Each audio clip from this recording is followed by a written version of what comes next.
So Josh, seriously appreciate you taking some time and jumping on the podcast here. So tell me a little bit about yourself. Tell me about Wilmington. Sure. No, first and foremost, thank you guys for having an interest in our program. It's really exciting. You guys reached out and we love to share about it. And hopefully some other departments in the country will start using this resource as well. But yeah, my name's Josh Baltz. I'm a lieutenant with Wilmington Fire Department in North Carolina. I've been here for about 10 years now. Love it. Coastal living. It's not too bad. It's a surfboard back there. It's sitting here in half uniform shirt and half board shorts, ready to go on the boat when we're done with this. So it's a good life we're doing here. That's well played. So your entire career has been in Wilmington, or did you start somewhere else? So I'm originally from Long Island, New York. I did other work prior. I was a volunteer fireman there, and I just knew I wanted to be a career fireman. So I kind of tested on various places in the country, and Wilmington called, and my wife and I moved here and couldn't be happier. So I got to ask you before we get into it, because obviously the subject's facility dogs. Are you just like a dog lover?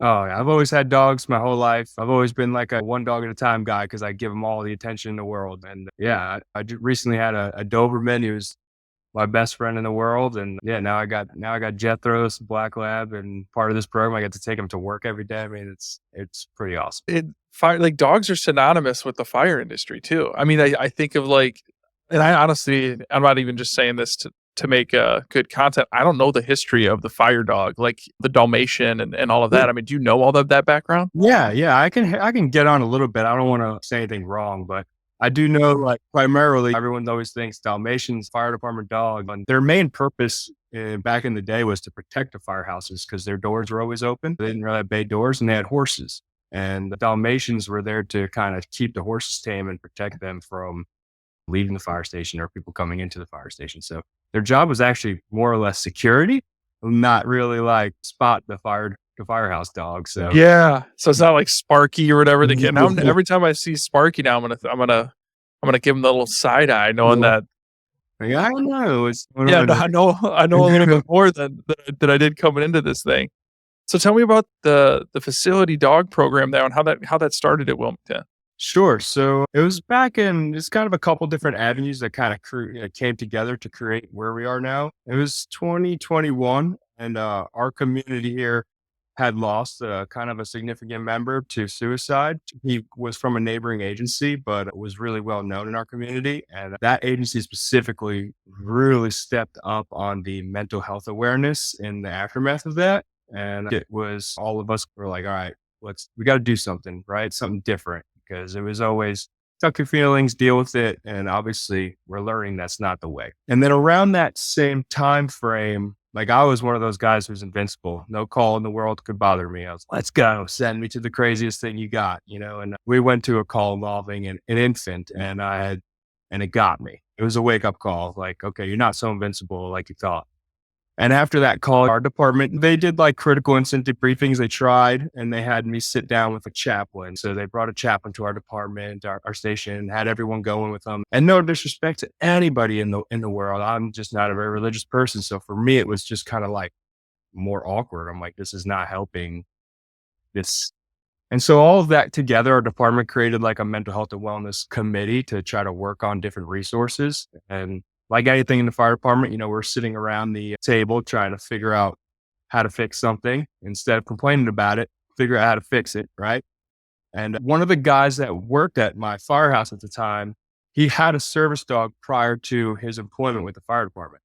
And so we're all sitting there like, by law, you should be able to bring your dog to work. Why can't you bring your dog to work? It's a legal service dog. Like, why isn't he here? And we just started snowballing with that. And his wife actually is the founder of Pulse for People, who we partnered with for our program. And we were able to sit down with her and come up with a program where his dog is able to be dual certified as in crisis response. And we'll get into more about what that means in a minute. And with all of that, we got permission to basically implement like a 1-year pilot program with his dog, working at our firehouse for 24 hours a day and being able to go to other stations in the wake of traumatic incidents. And like on average, our department did about 12 crisis debriefings a year. And within that first year, they didn't have to do any more interventions after the dog visits. So it showed. We collected data from every visit and every interaction that they had with any other department or station. And collect all that. And after the pilot program was over, we were given permission to continue to grow. And today, 2024, we have 5 dogs, and we're in the process of adding a 6th. That's awesome. So you have 5 dogs currently in the program. Yep. So how does that work? Like, are they're trained in a specific way, or is it like a training program for the dogs? Yeah. So let me get into that a little bit. So Paws for People, who's the local organization here that we've partnered with, they breed and train all of their dogs for various different means of service, right? Animal intervention, assisted interventions for people, whether it be service dogs or diabetic dog, whatever it could be. But one of the things that they do is they can train facility dogs, right? And our dogs are facility dogs who specialize in crisis response. And what that means is they have to be able to perform certain tasks, a minimum of at least 3. Those tasks could be go cuddle, go kiss, go visit, go anchor. All of these different things are something that I can give the dog to do with an individual to help de-escalate whatever stress it is they might be dealing with. Aside from that, as the handler of one of the dogs, they're also trained to sense when your body's producing the stress hormone. So he will automatically alert, like he knows me, right? So he'll alert when I am kind of getting up there, and like on his own organically will just try to distract me from those moments. Like, hey, come pet me. Like he'll just kind of come bump you with his nose and lay on your lap. And it's really incredible. I just think of that too. Like, you think of like dogs that you can train to do specific tricks, play fetch or hunt or those types of things. But like teaching the compassion element of it is pretty astounding. Yeah, it's really special. The commands work really well when I'm dealing with other people, like other stations, the public, whatever it may be. He might not know them as well as he knows myself or even the guys at my station. That starts to become organic because of the time he spends with us.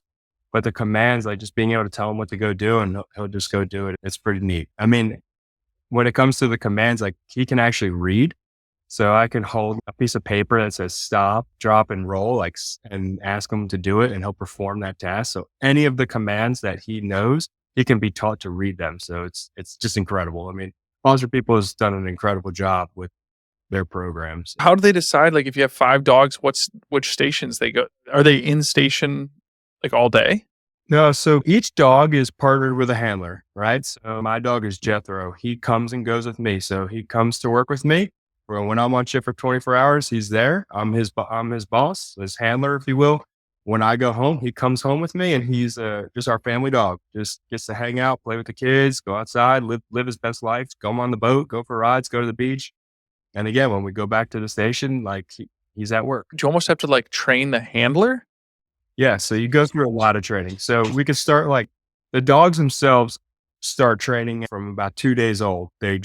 That's their process. They go through an extensive training through Paws for People. They end up going to a prison program where inmates actually are used to help train the dogs, like with all their specific commands. And then they come back, and here in UNCW in Wilmington, there's a minor program where the UNCW students also will assist in teaching those dogs. And then after all of that, when I go and meet this dog, I have to go through about 50 hours of training before I can take, responsibility of that dog, if you will. And all of that is teaching me how to interact with that dog, right? How all of those very specific commands, when to go to the bathroom, when to drink water, when to eat, everything is consistent across the board for all of the working dogs.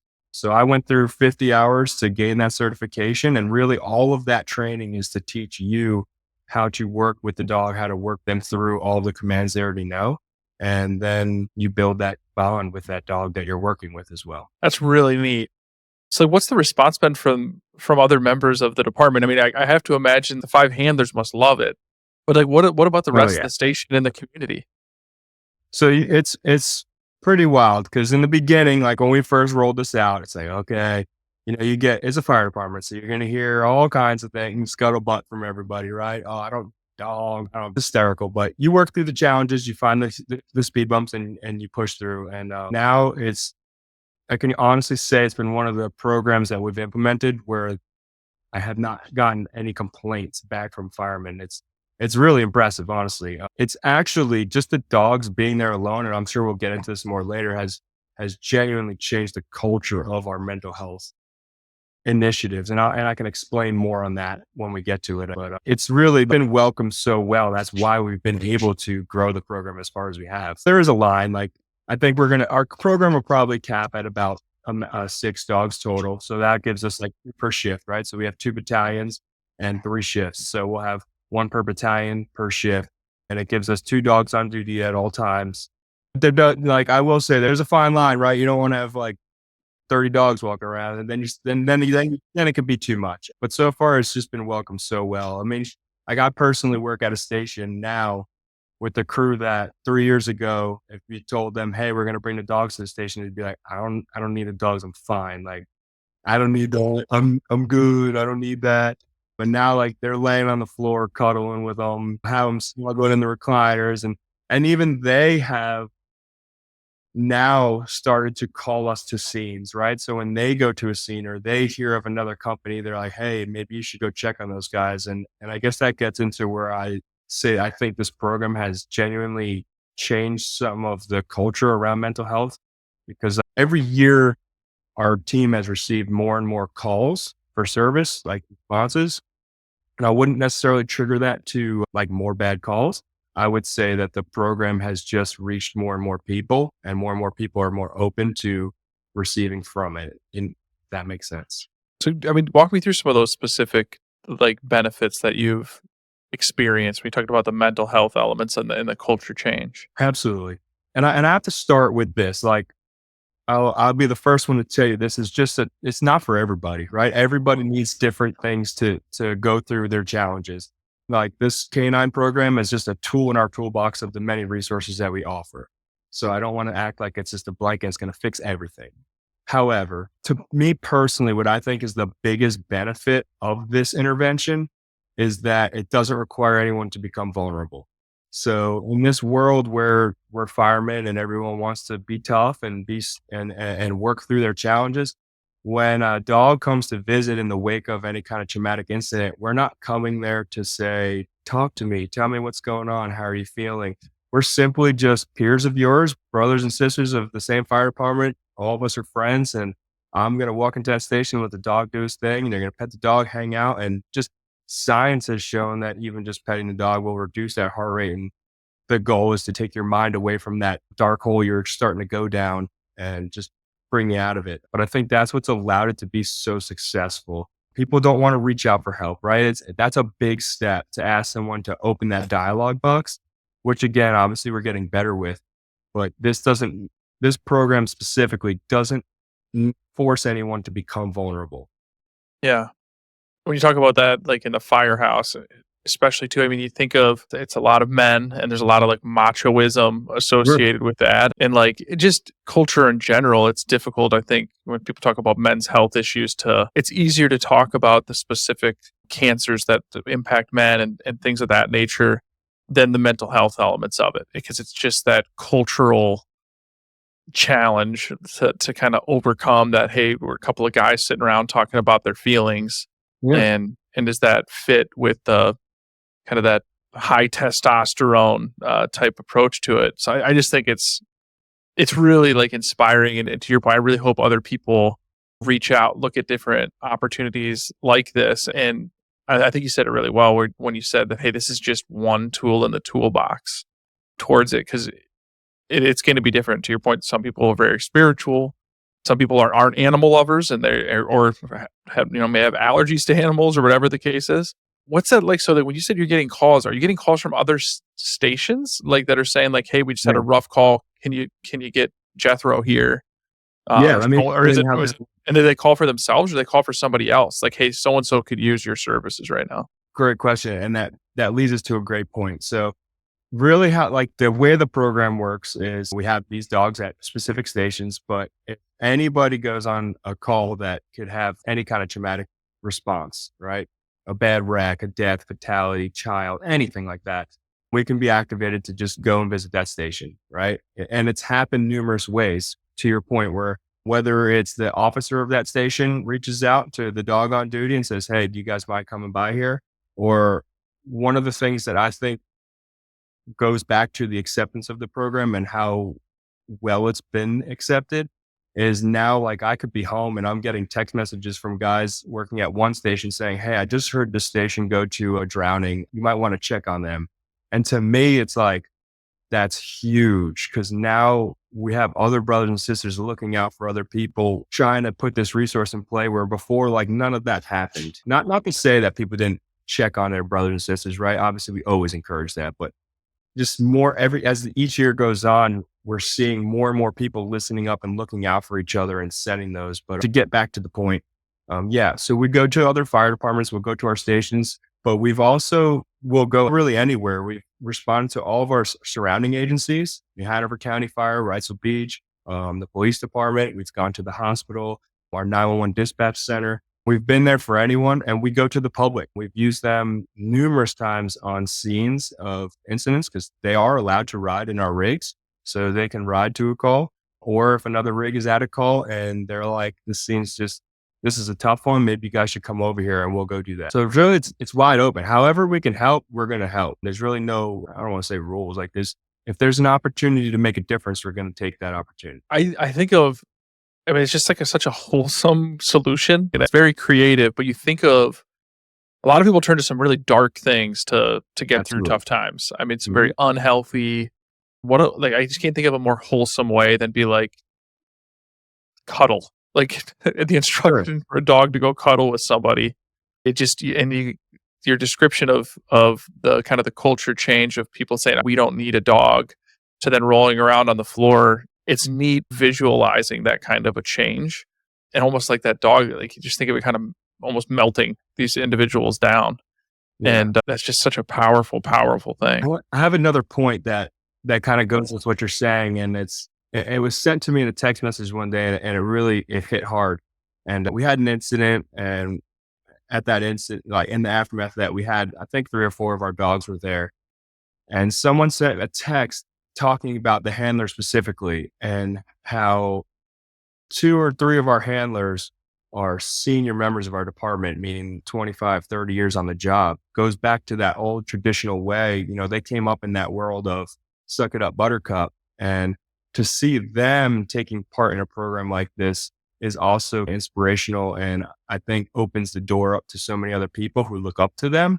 And they're like, okay, so now we have these guys that we've looked up to for our whole careers and have been through it. And here they are literally going through the train to become one of the handlers and have these dogs and provide this resource. And that alone has, I think, made a big impact on a lot of people too. It's just something important to note when we talk about how like the generations are different, right? Suck it up. But here they are, those same guys are now like, hey, this is something we need to look into. This is something we should be taking part in. So, yeah. And then when we talk about the fire industry and challenges that firefighters, I think, again, people don't typically talk about. The other one, it's hard on families to be a firefighter. I mean, the shift work element of it, the things people are seeing, there's higher divorce rates, all those elements the statistics are all over the place.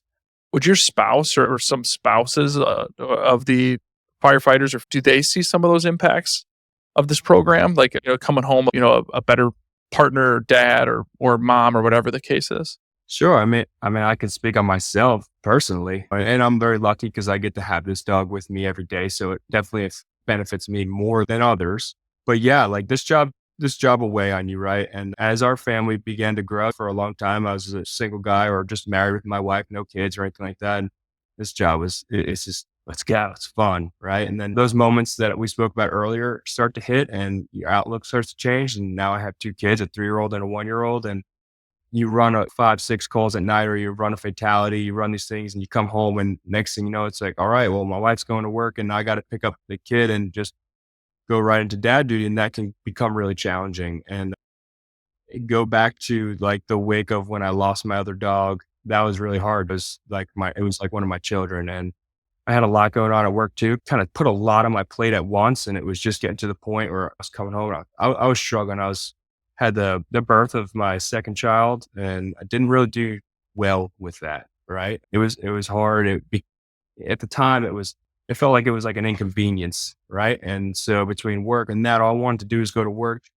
All of these things that you mentioned were affecting our family. Right. And that was when my wife told me, because at the time I always knew I wanted to become one of these handlers since I kind of had started this program, was part of that original team.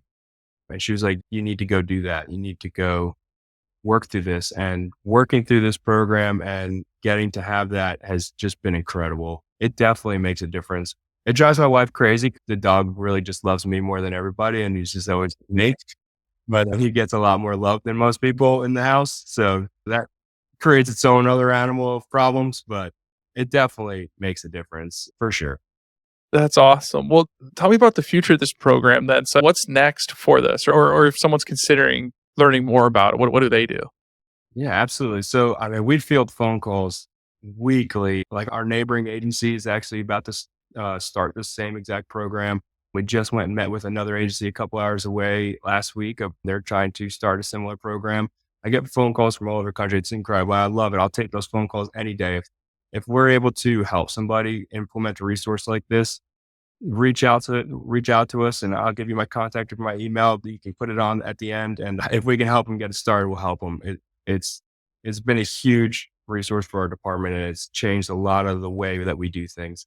But the future of the program, I mean, it's wide open. My chief's got to keep telling me slow down, because I'm just like, all right, let's go. Let's keep adding more. But our partnership with Pause for People opens the doors to a couple other things that we're trying to look into. But we do have some neat things in the works that we're going to start trying to open the doors to, where these dogs will be able to be utilized in some other avenues in the fire service. The most important part is to make sure we keep going with the program, right? Keep it successful, keep 6 dogs on. These dogs do have a working like lifeline, right? They can only go for so long, right? They'll retire sometime in that 6 to 8 years, I think it is. It depends on what Pause for People will deem, because you do test annually, right? And so that at that point, we just have to make sure that we keep having somebody ready to step into that hole. So we will always have those 2 dogs, and we get the support from the department on that. Well, very cool. Well, Josh, I can't tell you how much I appreciate you jumping on the dispatch here and telling your story and just all the good you're doing for the fire industry. I know it's inspiring to me. I hope it inspires lots of other people. So thanks again for all your time. No, thank you. I can't thank you enough for thinking to reach out and talk to us about it. Again, like we're really proud of it. The program has been incredible, and it's made a huge difference for our department. And if this even helps one other department in the country, it's worth every minute that we spent here talking. So thank you for having us, and I appreciate it.